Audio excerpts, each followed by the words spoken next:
আজকে সকাল থেকেই শরীরটা কেমন জানি ভালো লাগছিল না। মাথাটা যেন ভার হয়েছিল। আর যখনই নিচু হচ্ছি না তখনই কানের সাইডটায় প্রচুর ব্যথা করছে। হয়তো ঠান্ডা লেগে গেছে। আমি কালকে হঠাৎ করেই প্রচণ্ড গরম পড়েছিল, তো হঠাৎ করে ফ্রিজের একটু জল খেয়ে নিয়েছিলাম। হয়তো সম্ভবত সেইখান থেকেই এই সমস্যাটা হচ্ছে, জানো তো।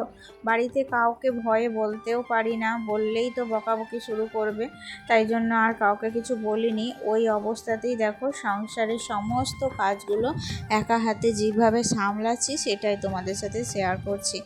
তো বন্ধুরা, এই গরমকালে মানে কি বলবো তোমাদের, সব সময় মন যেন দেহ যেন চাই কিছু ঠান্ডা খেতে। আর যেই কিনা একটু ঠান্ডা খাবো অমনি কিন্তু শরীর অসুস্থ হয়ে যাবে। তো এটাই হচ্ছে সমস্যা। বারে বারে একটু গায়ে জল দেওয়া এগুলোই করলেই না ঠান্ডা লেগে যায়, কিন্তু না দিয়ে থাকতেও পারি না। এই 4-5 দিনে এত ভ্যাপসা গরম পড়েছে যে কি বলবো তোমাদের, মানে টিকতে পারছি না। রাত্রিবেলায় যদি একটু মানে গায়ে জল না দিচ্ছি না তাহলে কিন্তু ঘুম আসতে চায় না। সারা রাত ঘুম না হলে সকালে শরীরটা ম্যাচ ম্যাচ করছে, তাই জন্য কোনো কাজে তেমন একটা এনার্জিও পাচ্ছি না। তো শরীরটা আমার কেমন জানি খুবই ক্লান্ত লাগছে, হাত পায়ে প্রচুর ব্যথা, মনে হচ্ছে যেন সব সময় শুয়ে থাকি। কিন্তু সংসারে তো প্রতিদিন মানে সকাল হলো মানেই ধরো প্রতিদিনকার কাজে হাত লাগাতে হবে, শুয়ে থাকার জো নেই। যাই হোক, আমিও সকাল সকাল দেখো প্রতিদিনের মতনই ঘুম থেকে উঠেছি, ছেলেকে পাঠিয়ে দিয়েছি স্কুলে। ছেলের এখন এক্সাম চলছে, তো ওকে সকাল সকাল পাঠিয়ে দেওয়ার পর নিচে কাজগুলো বাসি যেগুলো ছিল সেগুলো কমপ্লিট করে এখন এসেছি ছাদে। তো ছাদে এসে প্রচুর ছাদটা নোংরা হয়েছিল আমার প্রায় কয়েকদিন থেকেই, আর পরিষ্কার করা হয়ে উঠছিল না, একদমই সময় পাচ্ছিলাম না। আর দুপুরবেলায় রান্না সেরে যে ছাদটা একটু পরিষ্কার করব, তা এত রোদ যে কি বলবো তোমাদের। তাই আমি ভাবলাম যে সকাল টাইমটাই কিন্তু বেস্ট আমার এই ছাদটা পরিষ্কার করার জন্য।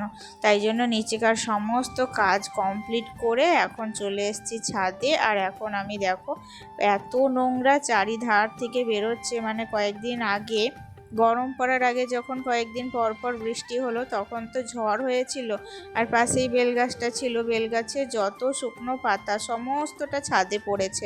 আর মানে চারি কর্নারে কিন্তু ঢুকে ঢুকে আছে, সেই জন্য দেখো আজকে ঝাঁট দিচ্ছি। আর এত পরিমাণে গোজা হয়েছে কি বলবো তোমাদের, মানে ছাদটা দেখে আমারই ঘেন্না লাগছিল। ভাবলাম যে না, আর দেরি করলে হবে না, যত দেরি করব তত কিন্তু মানে নোংরার পরিমাণটা বেড়েই যাবে। তাই জন্য দেরি না করে আজকে আমি ফাইনালি সমস্ত ছাদটা কিন্তু পরিষ্কার করে নিলাম। তার সাথে অনেক মাটিও ছিল, জানো তো। মাটিগুলো মনে করলাম যে গাছের গোড়ায় গোড়ায় দেবো, কিন্তু এই মাটিগুলো একদমই ভালো না, অনেক জানো তো এই মাটির মধ্যে কেঁচো ছিল। আমি ছাদ বাগান করি ঠিকই, কিন্তু আমার কেঁচোতে কিন্তু প্রচুর ঘেন্না, আমি একদমই হাত দিতে পারি না, গা মনে হয় কেমন একটা কিচকিচ করে। যাই হোক, আমি ওই যে আমার বাসন মাজা যে সাবানের কৌটোগুলো হয় না, ওগুলো করেই কিন্তু আমি যে সমস্ত ভার্মি কম্পোস্ট মানে গোবর সার সমস্ত নিয়ে আসি ওগুলো করে আনি, ওগুলো করেই কিন্তু হাত মানে গাছের গোড়ায় গোড়ায় দিই। আবার এই যে নোংরাগুলো জড়ো হয়েছে সেগুলোও মানে আমি ওগুলোই করেই বস্তায় ভরবো, তারপরে কিন্তু ফেলে দেবো। মানে আমি হাত লাগাবো না, অথচ আমার বাগানটা কিন্তু দেখো সুন্দর করে পরিষ্কার করব। এখন বস্তায় ভরে রেখে দিলাম, তারপরে পরে যখন স্নান করার সময় ফেলে দেবো। আর এদিকে তারপরে মানে গোটা ছাদটায় একটু মাটি মাটি হয়েছিল, তাই ভাবলাম একটু জল দিয়ে ছাদটাকে ধুয়ে দিই, তাহলে মানে কিছু জামা কাপড় হোক বা কোনো কিছু যদি মেলা হয় তাহলে অসুবিধা হবে না, নয়তো সবটা ধুলো ধুলো হয়ে যাচ্ছে। তাই জন্য আর আজকে কিন্তু আকাশটাও বেশ মেঘলা মেঘলাও হয়েছিল, তাই জন্য খুব একটা অসুবিধা হয়নি। কিন্তু মেঘলা মেঘলা হয়ে থাকলেও প্রচুর পরিমাণে ভ্যাপসা একটা গরম ছিল।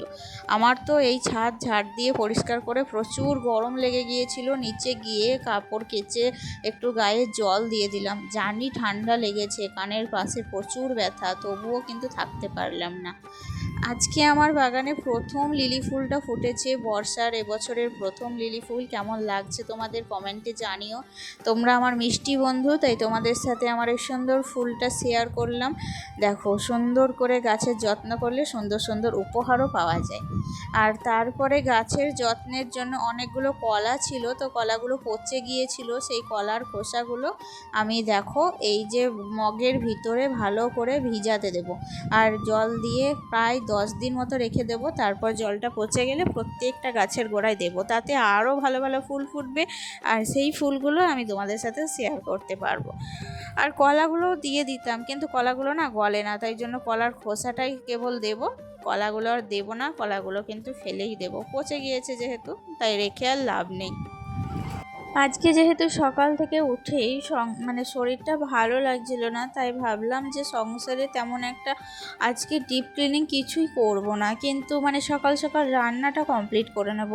কিন্তু কি বলতো, এত নোংরা হয়েছে, সামনেই আমার হাজব্যান্ডের জন্মদিন আসছে, আর জন্মদিনে বেশ কিছু লোকজনও আসবে বাড়িতে, তাই জন্য বাড়িঘরটা আরও একটু পরিষ্কার করা, জানো তো। আজকে আমার বিছানার সমস্ত লেপ কাঁথা যেগুলো পাড়া ছিল সবটা তুলে দিয়েছি, আর ভেতর থেকে ঝাড়লাম। তো তলার গদিটা তো প্রচুর ভারী, গদিটা তুলতে পারিনি। কিন্তু কি বলতো, ওই যে পলিথিনগুলো দেখছিলে না, ওগুলো খাটের তলায় ভাঁজ করে রেখে দিয়েছিলাম। আমার ছেলে যখন ছোট ছিল তখন ওগুলো কাজে লাগতো। তো আমার ছেলের তো মানে টয়লেট করা প্রায় 1.5 বছর থেকেই ছেড়ে দিয়েছে, তাই জন্য আমার আর ওগুলো ব্যবহার হয় না, তাই আজকে বের করে ফেলে দিলাম। প্রচুর পায়ে পায়ে কিচকিচি হয়েছিল, সেগুলোকে ঝেড়ে আবার দেখো নতুন করে ফ্রেশভাবে বিছানাটাকে পরিষ্কার করলাম। ওদিকে ছাদটাও পরিষ্কার করে এলাম। আজকে একটু বেডরুমটাও পরিষ্কার করব।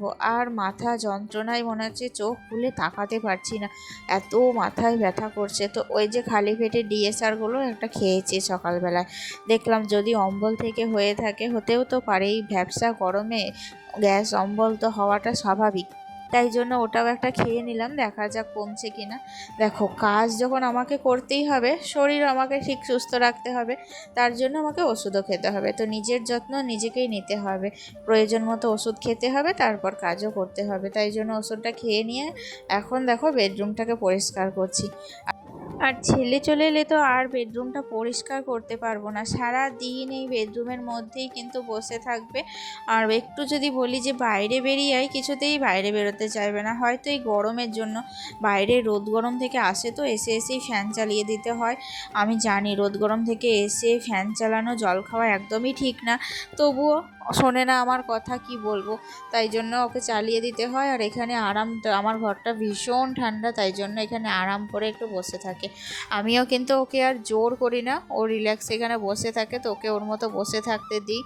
যাই হোক, দেখো বেশ কয়েকটা জামা কাপড় ছিল, সেগুলোই এখন ভাঁজ করে নিচ্ছি। অনেকগুলো জামা কাপড় আমার ভাঁজ করা মানে পড়েই আছে, ভাঁজ না করা অবস্থায়, সেগুলোকে সময়ের অভাবে ভাঁজ করতেও পারি না। আর এত শরীরটা খারাপ করছে, এখন মনে হচ্ছে তাড়াতাড়ি করে রান্না বান্নাটা কোনো রকমে শেষ করতে পারলে আমি কিন্তু আজকের মতো বেঁচে যাব, এটাই আমার মনে হচ্ছে। আজকে জানো তো এতটা শরীর খারাপ করছে, মানে কি বলবো তোমাদের, আমার মানে এরকম মাথা ব্যথা কোনো দিন করেনি, কিন্তু এই প্রথম করছে হঠাৎ করে, কেন জানি না। আর কানের সাইডটা ওই যে যখনই নিচু হচ্ছি না, তখনই কিন্তু ব্যথা করছে। তো যাই হোক, দেখো বেডরুমটা তো প্রায় সমস্ত ঘর ঠিকঠাক হয়ে গেছে। এখন কিন্তু একটু রুমটাকে ঝাড়ু দিয়ে নিচ্ছি, কারণ ওই যে সমস্ত ঝাড়াঝুড়ি করলাম, যত কিচকিচি বালি সমস্তটা মেঝের মধ্যে ছিল, তাই মেঝেটাকে ভালোভাবে ঝাড়ু দিয়ে একবার মুছে নেব, তাহলে কিন্তু ঘরটা একদম ফ্রেশ লাগবে। আর দেখবে ঘরটা মাঝে মাঝে এরকম করে যদি একটু ক্লিন করা যায়, তাহলে কিন্তু বেশ ভালো লাগে। আমার তো মনে হয় গ্রীষ্মকালে ঘর বাড়ি যত পরিষ্কার রাখবে তত ঠান্ডা থাকবে, তাই জন্য আমি তো গ্রীষ্মকালে বারবার ঘর বাড়ি পরিষ্কার করি, বারবার মুছি, যাই হোক মেঝেগুলোও ঠান্ডা থাকে। এই দেখো এখন কিন্তু চলে এসেছি ডাস্টিংয়ের কাজ করতে। ঝাড়াঝুড়ি করলাম, তাছাড়াও বাইরে কিন্তু একটু মিস্ত্রিদের কাজ হচ্ছিল, অনেক ধুলোবালি ঢুকছিল, তো তার জন্য আমি একটু ডাস্টিংয়ের কাজটা করেই নিলাম। মাঝে মধ্যে এরকম ডাস্টিংয়ের কাজ করে নেওয়া ভালো। আর ওই যে বললাম, আমার আর একটা করার কারণ আছে, সামনে আমার হাজব্যান্ডের জন্মদিন আসছে, তার জন্য আরও বিশেষ করে এরকম মানে উদ্যোগ নিয়েছি আর কি। শরীর খারাপ থাকা সত্ত্বেও সংসারকে মানে আমার ফ্যামিলিকে, আমার বাড়িঘরকে সুন্দর পরিপাটি করে গোছানোর একটা নতুন উদ্যোগ বলতেই পারো। আমাকে অনেক দিন থেকে কিন্তু কোনো দিদিভাই কমেন্ট করছে না, আমার বন্ধুরা, তোমরা কি ব্যাপার, আমার ভিডিও কি দেখছো না, না আমার ভিডিও তোমাদের ভালো লাগছে না, কি ব্যাপার? নাই তো তোমাদের শরীর ভালো আছে তো, ঠিক আছে তো অবশ্যই কিন্তু আমাকে কমেন্টে জানিও তোমরা কেমন আছো না আছো। আমি যদি একটু জানতে না পারি, আমাকে কমেন্ট না করো, আমার কিন্তু ভালো লাগে না। অবশ্যই আমার বন্ধুরা তোমরা কিন্তু কমেন্ট করো, তোমাদের খবর আমাকে অবশ্যই জানিও, আমি তোমাদের কিন্তু কমেন্টের অপেক্ষায় থাকবো। তো ওইদিকে দেখো সব কিছু মোছামুছি প্রায় কমপ্লিট, রুমটা কিন্তু একদম মানে পরিষ্কার হয়ে গেছে। ফাইনালি তোমাদের আমি দেখিয়ে দিই আমার রুমটার একটু লুক। আর ওদিকে রান্না বান্না জোগাড় প্রায় সমস্ত করে এসেছি, মানে এই যে রুম পরিষ্কার করলাম, এখন যাব আর ঝটপট করে রান্নাটা কমপ্লিট করে নেব। রান্নাটা কমপ্লিট করলেই আজকের মতো ভারী কাজের পর্ব শেষ, তারপর টুকিটাকি কাজগুলো আস্তে আস্তে করব। আজকে যা গরম পড়েছে তার জন্য কিন্তু আজকে আমি হালকা হালকা রান্না বান্না করেছি। দেখো, আমি ডাল ভিজিয়েছিলাম, তো সেই ডালের একটু বড়া ভাজা আর কিছু বড়া দিয়ে একটু টক বানিয়ে নিয়েছি। তো গরমের সময় দেখবে টক খাওয়া কিন্তু খুবই ভালো, সবাই কিন্তু বলে যে গরমের সময় টক যেন রেসিপিতে থাকে। আর তাছাড়া করেছিলাম হালকা পাতলা করে একটু রসা, সব রকম সবজি দিয়ে পাতলা করে একটু রসা করেছিলাম।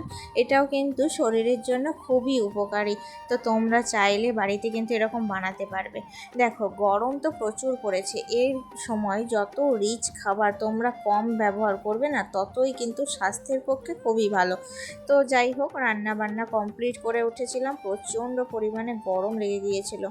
যাই হোক, তাই জন্য গরমটা একটু কমানোর জন্য বাজার থেকে এনেছিল কোল্ড ড্রিঙ্কস, তো সেটাই একটু খাওয়া দাওয়া করেছিলাম, এই আর কি।